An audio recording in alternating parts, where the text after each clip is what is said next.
Hello, welcome to Hark, the 87th Precinct podcast. This is about Ed McBain's 87th Precinct. Oh, sorry, dear me. You just fell into your own trail. Okay. I'll Say it 8-7, because that's how he says you're supposed to say it in the books. All right. Doesn't he? I think, somewhere. Okay. Perhaps that's the point I'll make. I don't know. You Because it always says 87th Precinct, and yet I'm sure in the very first You one... say the 8-7. You say the I'm 8-7. I'm sure, like, the actual cops of the 87th Precinct would have said that it's like, if you see, like, Brooklyn Nine-Nine, that's what they do, so that would probably make sense. But... Well, I should have done that rather than start this one by just... Maybe do that. Okay. Well, maybe maybe we've started. Well, yeah. Well, who knows? We're in. That's it. it. We're up and going. That was possibly the most professional we could It's only the ever 7th be. take of the 87th Precinct Mysteries series. We are slick, if nothing else. It's Hark, the 87th Precinct podcast. Yes! And we're looking at Ed McBain's The Con Man, his book from 1957, fourth in the 8-7 Precinct series. Nice. As always, we should check in on some of the things that happened in 1957 so that all the other humans know the context. What been going on? Well, I've got a sports question for you, Steve-O. Sports question. Ooh. Okay. Why is Russell Eden named in this? Does that name mean anything to you? Russell Eden. Yeah, Eaden. It doesn't. Okay, he's a cricketer. Never heard of him. Okay. First batsman ever to be dismissed for handling the ball. Oh, right. Okay. So, what's handling the ball in cricket? That's where you waft it away with your hand. Yeah. You're not allowed to do that. Well, he was the first on January the 5th, 1957. Well, it's very rare way to be out. Well, there's his legacy. Oh, right. No, never heard of him, but claim to fame. Anyone want to guess at the FA Cup final? Who was in that? Oh, Wolves were strong in the 50s. Don't know. Blackpool. I think you said that last time. Probably did. Aston Villa 2, Man United 1. Oh. Boring. And the National Football Championship? The pre-Super Bowl. Chicago. Cleveland Browns 14. Detroit Lions 59. Big margin there for the Lions. That's quite decisive. Yeah, so there's a few other things going on. Anthony Eden resigned. He did. Macmillan became the PM. Eisenhower got in for his second term in America. Mm-hmm. And the top grossing film of the year was The Bridge on the River Kwai. Marvellous. Which is a good film. I've not seen it for a long time. And musically, basically, Elvis. Yeah. It's Elvis all the way down the charts. Elvis getting gradually more pedestrian and Colonel Parkerified.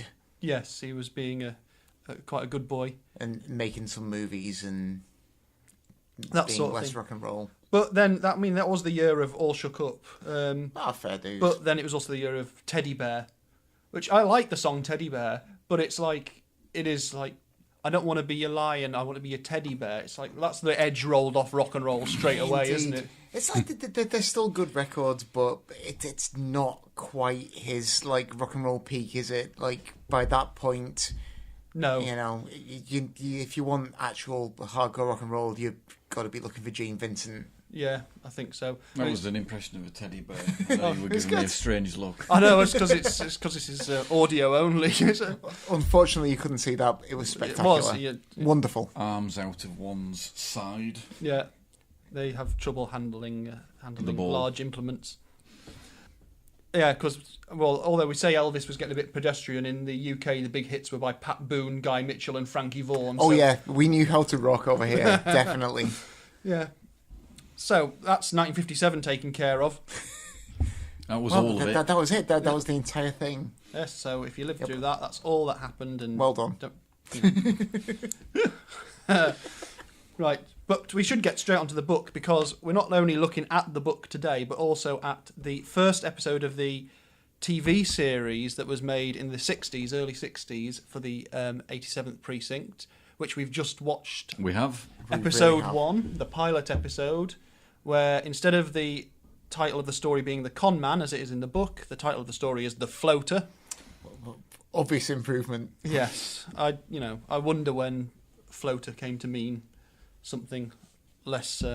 Although the corpse wasn't really floating. No. It was fairly distinctly submerged. Yeah. In the TV episode, anyway. Certainly in the book, the corpses are floating. Indeed. And they do go into quite a bit of description about the medical reasons for those sorts of things. Very true. Yeah. Right. Did we enjoy the TV programme? The first episode of 887 Precinct? It was very good, yes. I was very impressed. It was. I actually, found it a lot more enjoyable than I expected it to be honest. It's kind of a bit more faithful to the source material than I expected, and like quite, some like really corny bits, and definitely some kind of clanky kind of movement between sort of bits of plot, but a lot better than I expected, and like a couple of like really good bits of casting, I think, too. Yeah, some of the casting was quite good. I think Robert Lansing, who was cast as Corella, was probably the absolute best choice they could have made at the time. He's got... Yeah, facially quite similar. As soon as you saw him, you knew who he was playing. Kling also, I'm not sure who was playing Kling, but the moment you see them appear on the screen before you're told what their name is, it's like, oh yeah. And Robert Culp as the guest star. Yeah, who looked familiar and will feature in our future podcast about the crossover with the world of Columbo for villainous in both Columbo and the series as well. Yes. And how many episodes did you say there were? 30 odd? I think there's something like 30 episodes of the 87th Precinct stuff, of which only a handful are from the books, and even less of that are ones that McBain himself did the teleplays for. I can't really find any evidence about how much involvement he had in the development of it. I suspect probably not that much. It always seems a scandal that there's never been a really high-profile televised series, as far as we're concerned in the UK. Would lend itself to perfect, wouldn't it? A tremendous one. I think part of the problem is, of course, that Hill Street Blues came along and Ed McBain got a real bee in his bonnet about the fact that no one seemed to acknowledge that was clearly developed from the groundwork he had done with police procedural novels. Yeah, like very strongly influenced by that sort of Gestalt hero and just working through the sort of daily process of police work, definitely. Yeah. And Hill Street Blues is absolutely extraordinary. It's a fantastic series. Because the lieutenant in that is very similar to Corella, isn't he? Even though he's, technically would be a superior, but in terms of the characters, they're like immensely comparable. Yeah, it's got a bigger squad and there's a lot more going on, and obviously in terms of comparing it to like a 1960s TV series of the 87th Precinct. A bit more with the uniform, isn't there, in Hill Street? Yeah, rather than the detective division, definitely. Yeah, it covers everything. But it is so clearly influenced by the 87th Precinct police procedural type thing, and it's no surprise that Ed McBain was a little put out that he didn't really get the acknowledgement. I think the thing with Hill Street Blues being such a success meant that no one was going to come back to the 87th Precinct books and say, well, let's make these again or properly. Yeah. And I think there's also the issue that if you're making fantastic stories like Cop Hater, which is from 1956, and you're trying to make it in 1986, let's say, you've got all the technological problems that solve all the story elements. Absolutely, yeah. So police radios, computers, all these databases, mobile police cars with communications, radio cars or whatever they were called at whatever time. And I think the thing is, again, now if they were going to try and make one now, which I really wish they would, you have the same problem. So do you set it as a period piece? I think you would have to. Yeah, I think you would. I think you'd have to. And why not? Yeah, that would be excellent. Half the fun of it. But I think one thing that watching reading the books, when you read in the books, they always seem bizarrely contemporary to like now. You don't read it, or I don't, and think, crikey, this is like 50 years ago or whatever. But when you see it on the telly, it kind of like hammers home how old it is. And it seems old-fashioned when you watch it, but when you read it, it doesn't read old-fashioned, which is quite strange. A lot of the books have aged pretty well. There's odd bits that flag up how old it was, but most of the time, It doesn't make any difference whether you're reading one from the 50s or one from the 90s or. And they don't have they don't, come across as old-fashioned. I don't think. No, I don't think they do. I mean, there's obviously things that don't happen in some books that would happen naturally in the course of police work 10 years hence, 20 years hence from when the story's told. But I think that his handling of the characters is such that you are so involved with the characters and the way they act, and a lot of what his books are about are the motivating factors for human beings. Yeah. And so that's fairly universal to any time, really. Yeah. One of those, of course, that wasn't addressed in the TV episode, and we perhaps mention that later, but is that this novel, The Con Man, is the first one in which Detective Arthur Brown appears. Mm-hmm. And he's a character who's in it for quite a long time after this. And he is also the notable black detective in this. So we've had the female detective in a couple of books before, and we have a first black detective in this one. Notably not in the cast of the TV episode. No. Yeah, that was peculiar. But, he's pretty cool, Arthur Brown, and I enjoy his subplot that is a major sort of linchpin of this novel. I think it's a good one. Yeah, it's always a risky thing if you introduce a character who has particular traits that could potentially just become a cipher for talking about those things, because you then reduce the character down to the issue. And obviously the issues that stem from having a black cop in 1950s police in a big city in America are significant. Yeah. But I think the good thing with characters like Arthur Brown is that they stay part of the team and they grow, and they, or we grow with them, and we see how they deal with this stuff as human beings rather than just simply a device to sort of say racism exists. Yeah. Simply and purely. That I wouldn't claim to have much authority to speak on these matters, but I think there's a very interesting part of the book, which is what I've written down in my little notes as the meditation on race and prejudice, which is when Arthur Brown goes to pick up a suspect from a hotel somewhere, and the first thing he's incognito because he's a detective, and the first thing that happens is that the guy on reception basically says, "We don't let Negroes stay here," in rather more strong language. Yeah, he's not quite so delicate about it. And it's amazing how Arthur Brown remains cool, but also deals with it as well. It's a really good sequence, I think. It's great, yeah. And it's even refers to this specific bit of legislation or the law, I suppose it would be, that deals with why that can't be the case. And it's also, I mean, I don't know, is it clever or not that he's called him Arthur Brown to give him the excuse to say that the circumstances of his background have created the scenario where he's had to live as a black man with the surname Brown in that society. It's interesting anyway, but he's a good character, and it's great that he's in the squad because in some future books I think he's got a lot more to do. He's one of the main characters. Certainly a good chunk of the later books as well. And he is another link to Columbo. So again, who is Arthur Brown? Is he indeed? He isn't. I don't know whether I want to reveal that now. Because I think save the. Maybe save he's got that a very real and significant link to Columbo. Arthur Brown. Well, who would have thought that? Well, when we get to the novel Jigsaw as well, that's one where he's got a lot to do. Oh, cool. So missing from the TV series as well is the subplot about different types of cons going on, and I like stories with like grifts and cons and things in them. Me too, very much. That's one of the things that really appealed to me about this novel. It's probably the first novel I've read that like delved into that world, and then after that I discovered things like The Grifters by Jim Thompson very good book. Trick Baby by Iceberg Slim, which is tremendous. Strongly recommended. Iceberg Slim. Now that's a name you could set your watch by. Absolutely, yeah. I did like great sort of. I think he was like a real life sort of pimp turned novelist, and like really influential on like a lot of like early gangster rap.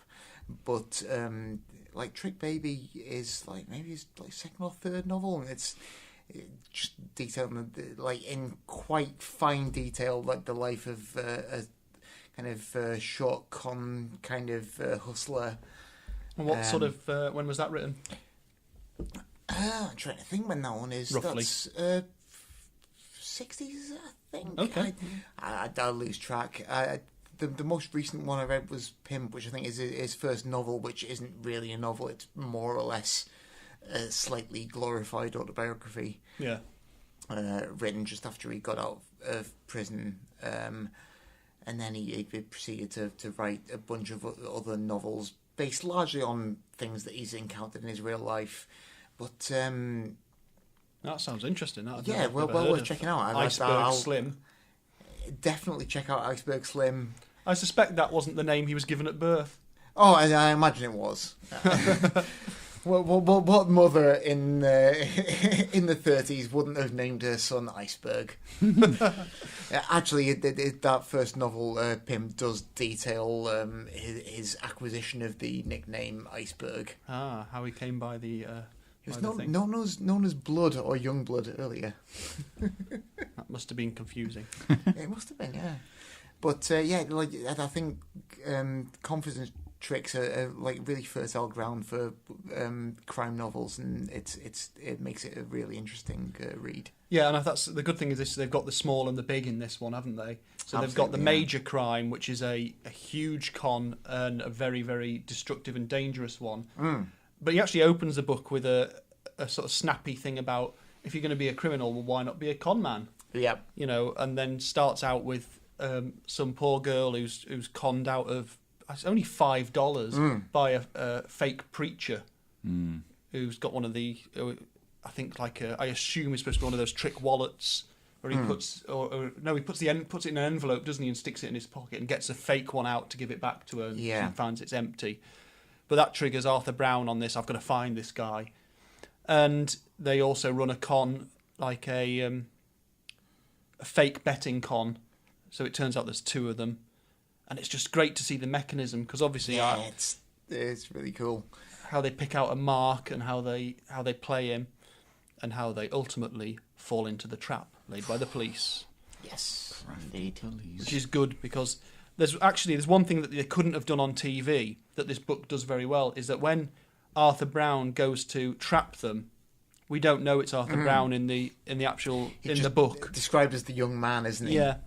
So we can assume that we're just going to get another story about them conning someone, another thing, and then at the end of the chapter, it's Arthur Brown. Yes. And it couldn't have done that on TV. Well, not very easily anyway. It would have taken some creative camera work. Absolutely, yeah. But yeah, it's good. So there's a sort of almost like the light-hearted crime, which is those cons about pearls and betting and $5. And then there's the big con, which is gives McBain the chance to do what I think he starts to do in this book more than he does in the first three. Now he's sort of found his feet with this, or maybe he feels confident now he's been commissioned again to write the next three. I believe it was like another block of three he was commissioned to write. Right. And suddenly the narrator's voice in this becomes so much more what we get used to in the later ones. Definitely is really settled in. It even if it was just another three, it feels like you're settling in for the long haul, doesn't it? Somehow. Yeah. So that omniscient narrator really kind of feels like he's able to just dig his heels in and say whatever the hell he wants at that point. Yeah, and chapter 3. So you're only 20 odd pages into this thing. Chapter 3 has like 2 whole pages of him just musing on the notion of cons and how it's woven into our everyday lives through advertising. So he talks about. I'm going to try and say this in one go. Given that I couldn't get the name of the podcast out and the title of the series of the book, this would be good. He has a quote. He says, "Look around you, friends, and see the confidence men. I have in my hand right here, ladies and gentlemen, a bar of soap.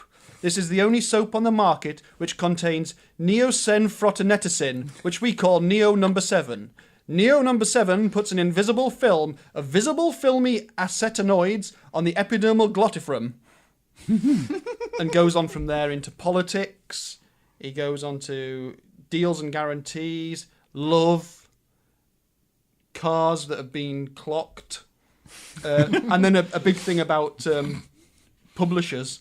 Yeah, of course. So he's having a go at publishers already. And then about the sort of horrible people you meet at parties and alcohol. He'd only be about 30 writing that as well, wouldn't Yeah. he? Then, if that.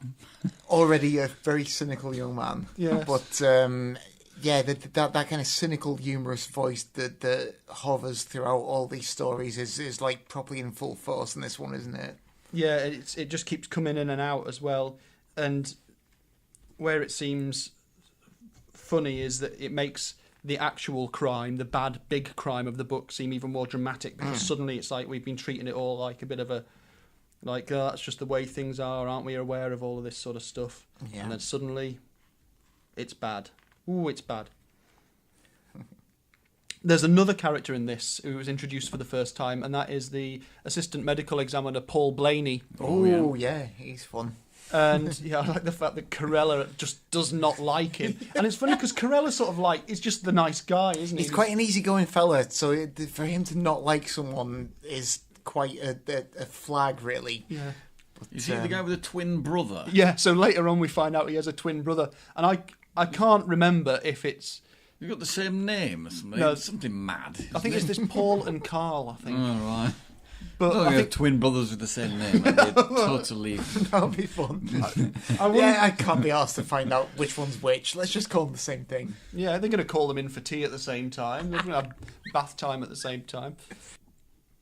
Yeah, he's an interesting character because he's a grump and he complains, but Corella plays him. Oh, absolutely. He knows how to flatter him to get results, doesn't he? Which is great. We'll have to see in later books. I can't remember when Carl Blaney, who is also an assistant ME in the same the same area. You just wonder whether it was a mistake on, that he corrected later and just made them into twin brothers. Yeah, I just thought, actually, let's just roll with that. Like how in Marvel Comics, Bruce Banner's official name is Robert Bruce Banner because Stan Lee forgot what he'd called him for a couple of issues and changed his name to Bob for a bit and then changed it back again.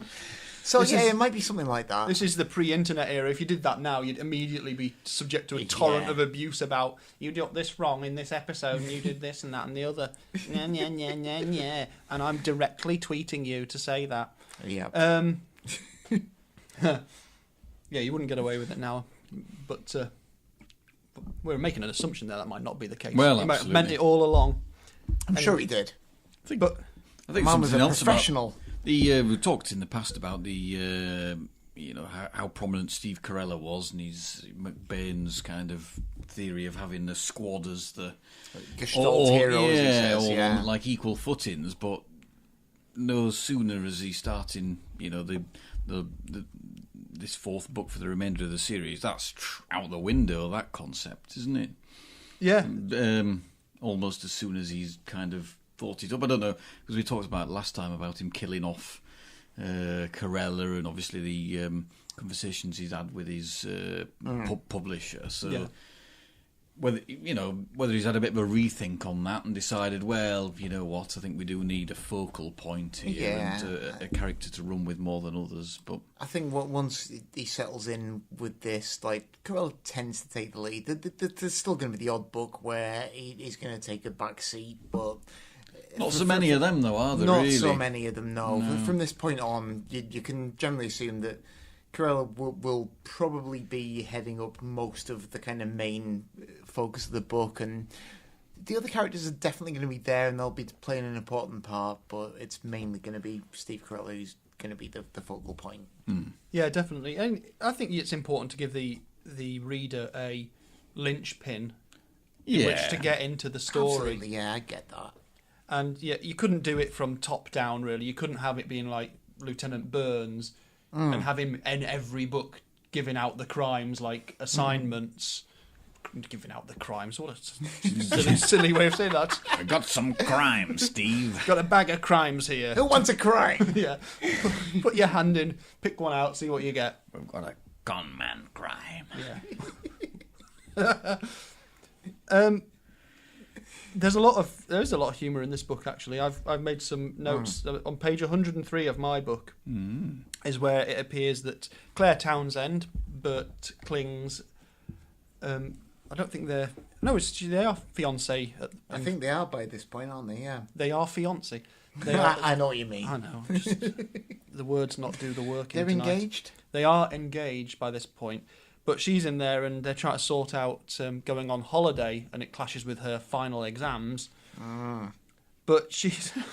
where we'd say, well, that really takes the biscuit or something like that. Yeah. She uses the phrase, well, this positively wins the fur-lined bathtub.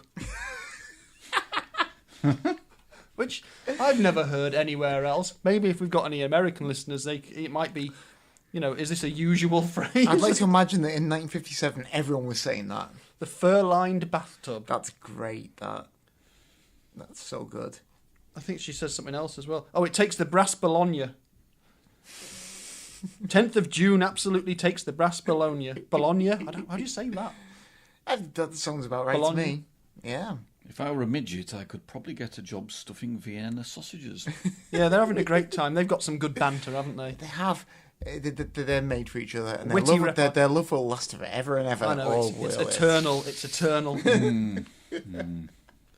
But the funny thing is, in that little sequence, is they're just getting really drunk while they go through it. Yep, it's like, great. We've got a problem. How are we going to solve it? Let's just get really drunk on whiskey really quickly. Get totally hammered, and it'll all be fine. And of course, it is.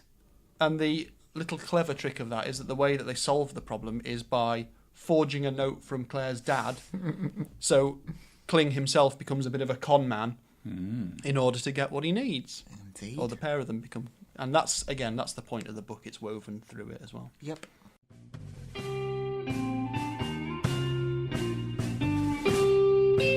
Welcome to Hark, the 87th Precinct podcast. See, I can say it right if I concentrate. This is part 2 of episode 4, which looks at the 4th book in the 87th Precinct series, The Con Man, from 1957. We were looking at that and also the first episode of the 87th Precinct TV series, which was called The Floater, but was based on this book. If you want to watch that, it's one of the 2 episodes that are available on YouTube. Just search for 87th Precinct, and there's the episode The Floater and one called The Pigeon with Peter Falk in it. Another Columbo connection. Also, if you are so inclined, a rating or review on iTunes or SoundCloud, or a share on whichever platform you use to get your podcasts would be very much appreciated. Help us reach a few more people, get the message out. Also, March is the month of #tripod, urging people to encourage others to listen to podcasts by perhaps showing them how to do it on their phone or passing on information about something that they really like. My recommendations are always going to be Spontaneation, Comedy Bang Bang, with special guest Lauren Lapkus, all brilliant improv comedy podcasts. And a share for us would be very nice as well. So we'll return now to where we left off last week as we discuss The Con Man.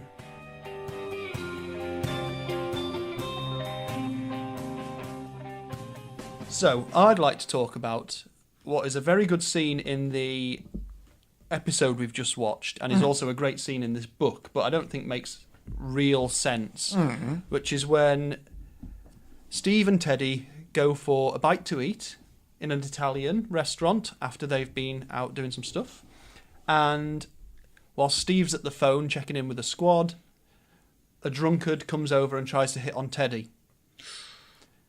Now, it was very dramatic in the TV episode, wasn't it? Lots of flying arms. Yeah. Flying arms. Pretty much destroyed the entire restaurant, actually, yeah. Much to the complete passivity of the restaurant owner. Presumably, he couldn't pay him to have any lines. Yeah, he wasn't that fussed, was he? He was just Yeah, everybody kind of moved out the way, and then as soon as it finished, all men sat back down again. As long as he hadn't disturbed their plates of spaghetti and meatballs. But it's quite good on the... I was worried that they were going to sort of play it down a bit. In fact, I find it bizarre that they included it in the episode at all, really. It wasn't strictly necessary, really, was it? Unless because it's the first episode, they're trying to stamp out Corella as being like, he will do what needs to be done. He's even though he's a cop, he's not going to take any rubbish from anyone. Yeah. He's a passionate man, and he cares for his wife, and he's not just going to do things by the book. He's going to go as far as he can go. Absolutely. But not break the law. Although I think it was technically assault. But he sort of makes up for that by his own little con, is he hands him over to the patrolman and says, just book him on being drunk, not coming at me with a broken bottle. That's it, yeah. So it's a little bit of he plays giving down the the system. charges, yep. I think it's interesting because the way it's described in the book as well is all about how he becomes like a machine, a fighting machine. It's like and they actually portrayed that quite well on screen. I thought think so. Yeah. He suddenly became quite still, ready for the attack, and you knew what was going. Unfortunately, Dave wasn't aware that he was facing a machine. Yeah. Or whatever it says. He doesn't do much to diffuse the situation. He just punches him in the face. Yeah. What's the trouble? Diffuses it fairly quickly. I've been flicking through my book and I can't actually find it. But about page 87 in my edition. all right. Probably in my 87, you say? I like Dave's approach to Teddy is like, look, what do you have to be such a cold tomato for, huh? Well, what woman would not be won over by that? Well, honestly. A deaf woman, presumably.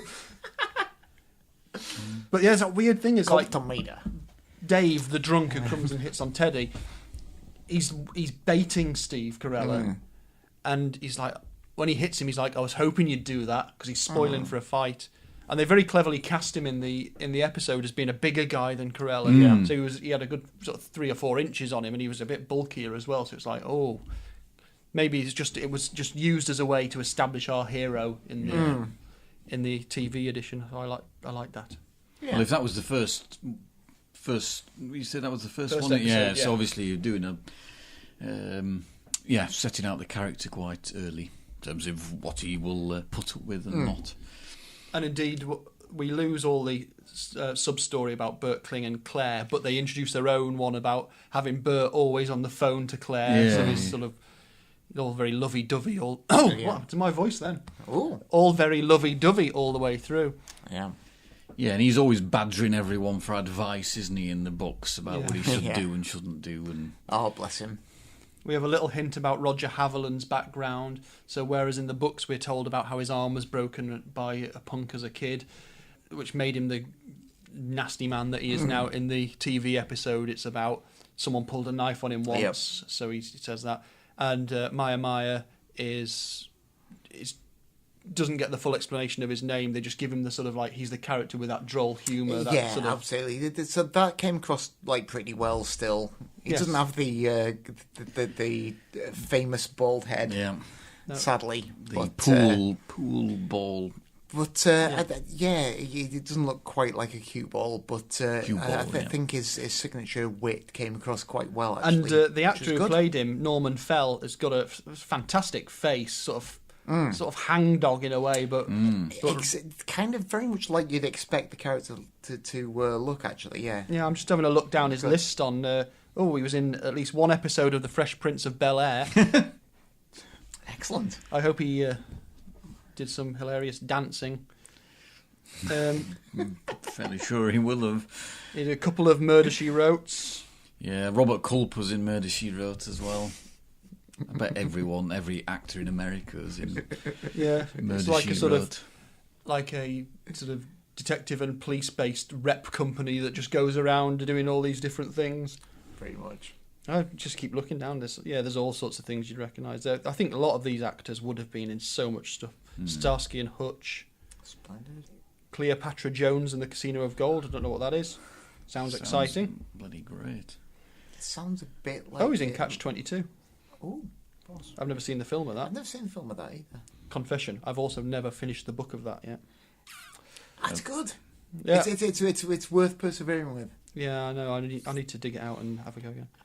He's in We'll come back to Catch-22. Norman Fell is in It's a Mad, Mad, Mad, Mad World, which is one of my favourite stupid chase movies. It's great.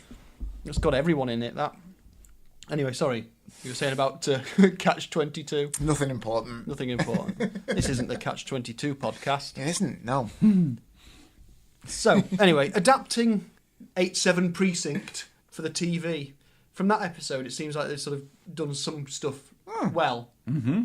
And we've mentioned about, this is only a few years after the original stories were written, and they wrote new stories for that set of characters in that scenario to suit the production of that. Indeed. Yep.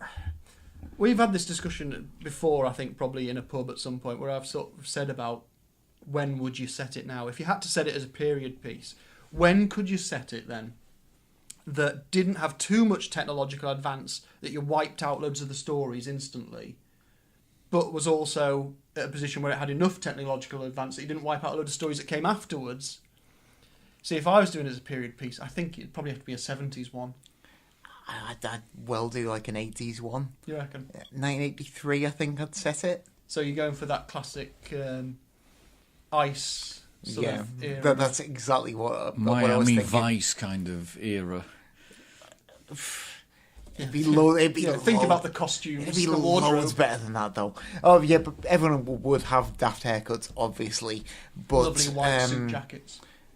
3 sizes too big. I think the 80s, you could fit like quite a lot of the earlier stories into that, and technology wouldn't have advanced so much that it would ruin too much. The mobile phone defeats a hell of a lot of plots, doesn't it? Reading like espionage novels, like the mobile phone of the internet just kills about 99% of the plots. Yeah, if you have so them you have to make them in the time they were set. As soon as you make it not necessary to put little notes in dry stone walls that people pick up is kind of half the fun of it. Because actually, when we've both watched Deutschland 83, haven't we? Yeah, That year, 83.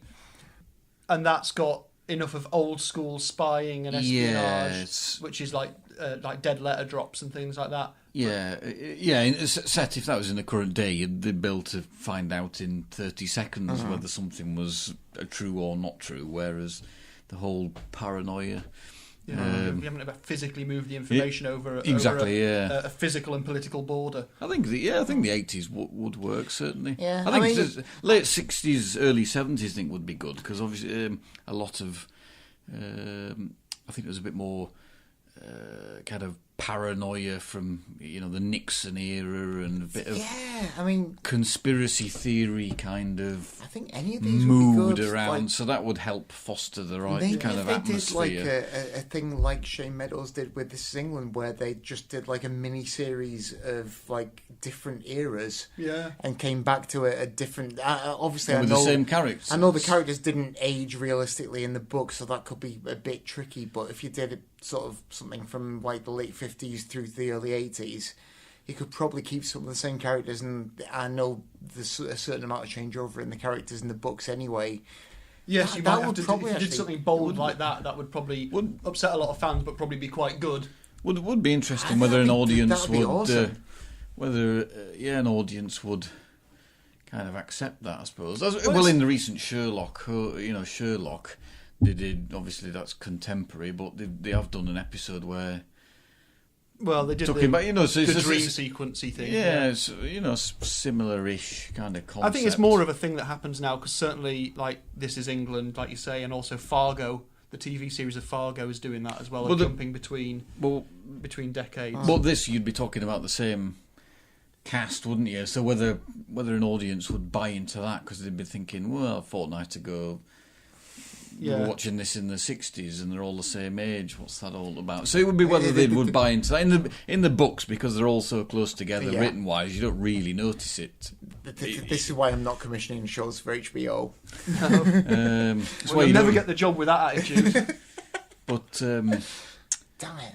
Yeah, but saying that, I don't know if you've seen the first series of True Detective. No, I've not seen that. That's very good. And that's set in the 90s, and even I think it's the 90s, and even that doesn't let that's not defeated by mobile phones. No, they probably have pages or whatnot. So you can still.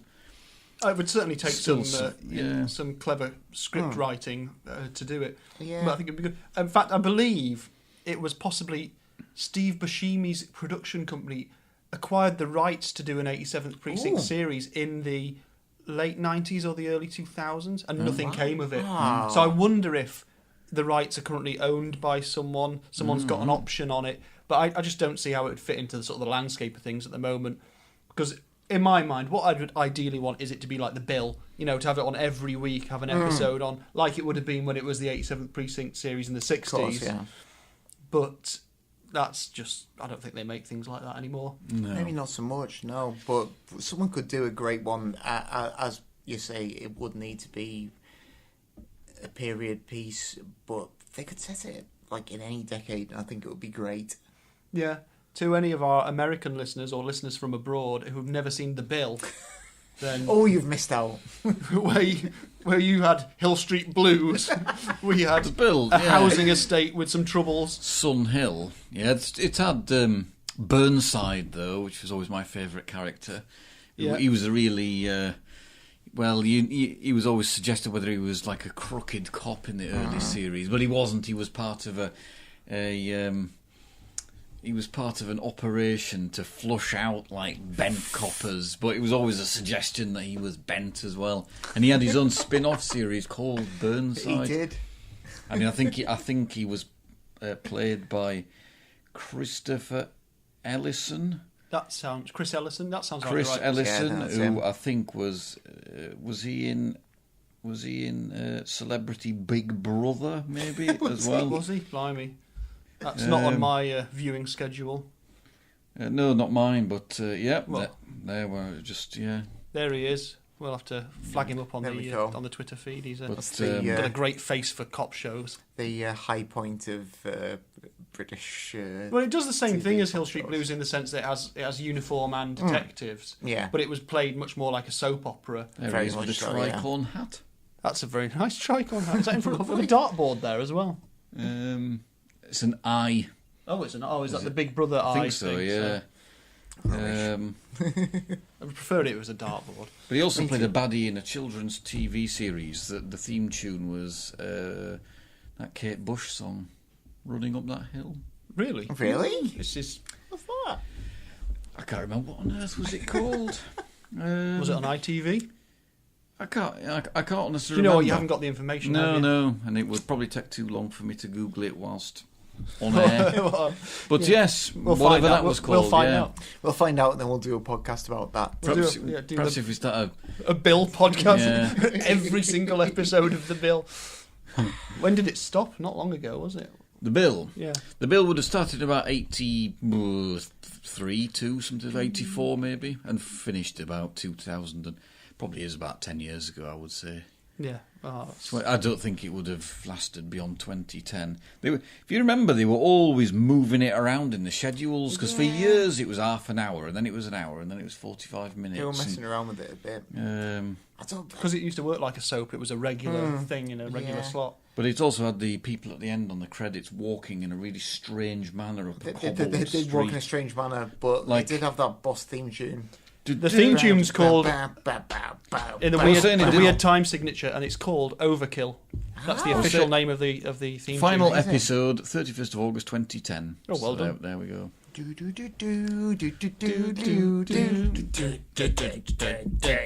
Copyright, Johnny.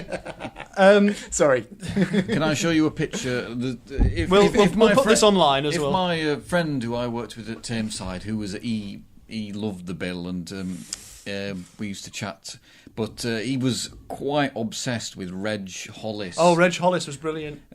Which was a bit of a comedy. But can I really shock you to show you what the actor Jeff Stewart looks like now?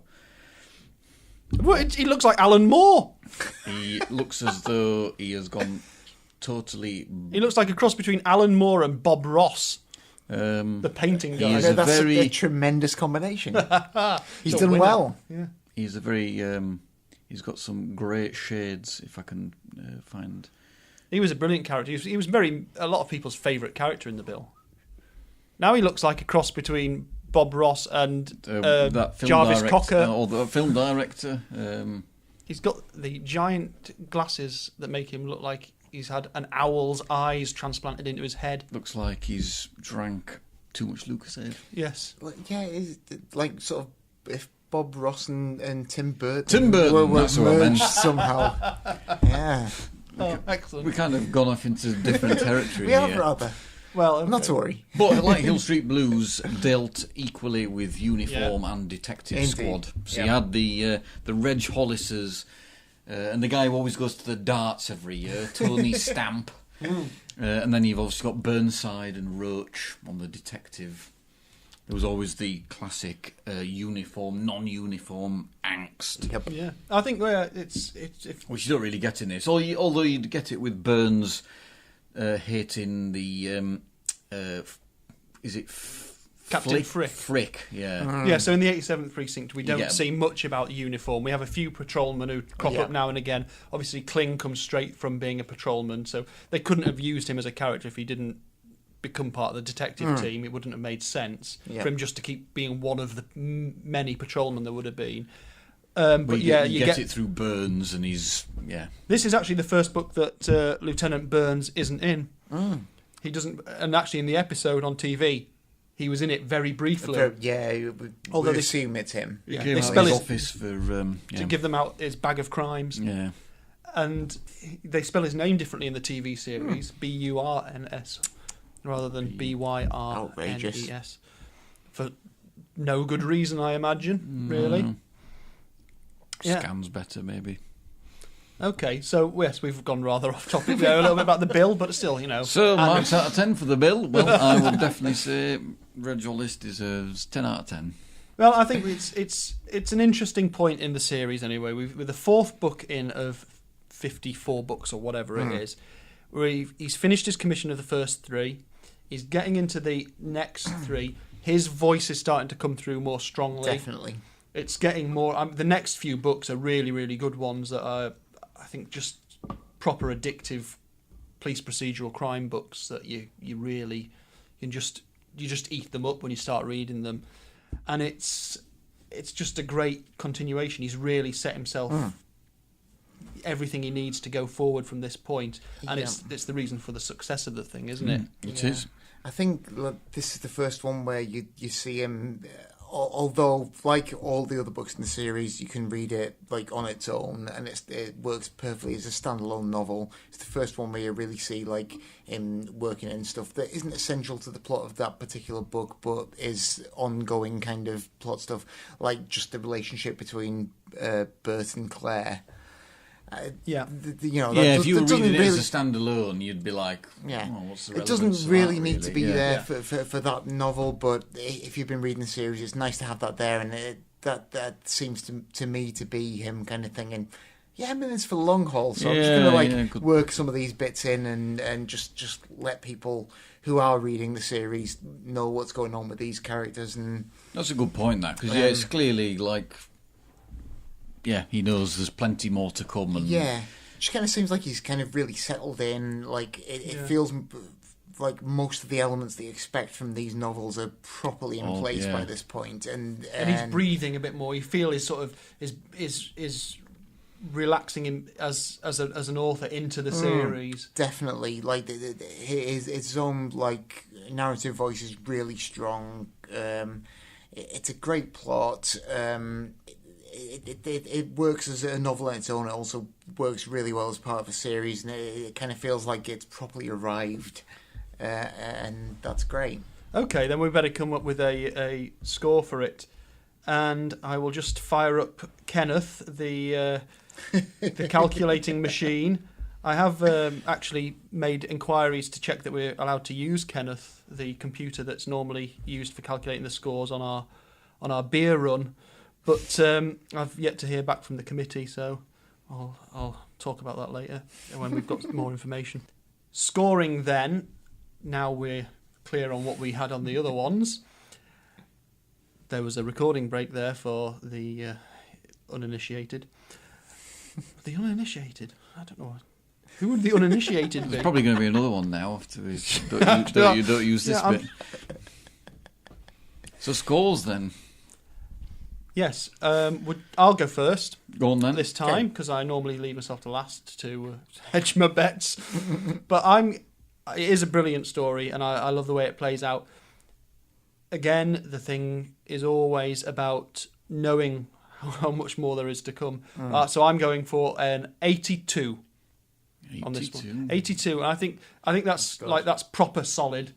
That's proper solid. It's not got the absolute explosiveness of some of them, but it's a really good continuation. It's like you're on this road and you want to stay on it with these ones. So 82 from me, and I'll go to Steve-O next. Okay. Well, yes, I think it's definitely an upper quartile. I've not read it for a little while, but during this chat, a lot of it came back, and I do remember enjoying it. And I think I possibly enjoyed it more than... The first three are always a little different to the rest of the series, not fully formed, if you know what I mean. So, yeah, I think I will go 80. I think I would go 80. An 80 from Stephen. Mr. Morgan Brown? Okay, well, I'm a big fan of this book. The moment I started reading it again, I was like overjoyed because it just came back to me how much I enjoyed it the first time I read it, like many years ago. I think it captures everything that I really enjoy about the early books in the series. Brace yourselves here. I know, it sounds like he's building up to something big. No, it's great. It's got all the characteristic kind of things in there. It's got the really strong narrative voice. It's got Teddy Corella in a really strong role. She's great. Very much so we haven't really talked about her in this one, but I'm gonna go in. I'm gonna weigh in with a strong 88 police badges. 88, Oh, excellent. Well, Okay, good. let's see what Kenneth makes of those numbers, and it comes out with 83. Well, 83. That's pretty solid there. Very respectable. So 83 police badges out of 100 for Ed McBain's The Con Man from 1957. It's a cracker. So with that, we will finish off the main part of the podcast, and maybe we'll have a little look at the book covers and perhaps mention Teddy Corella in the little bonus bit afterwards. Cool. But from now, from now and from us. From now till then. That could be over there. That could be a new sign. You say from now. From now, from us. From there. Till then, over here. After that. Before this. Good evening. It's clearly been a long day. So I'm going to say goodbye. From now, goodbye. Until next time, fare thee well. Bye.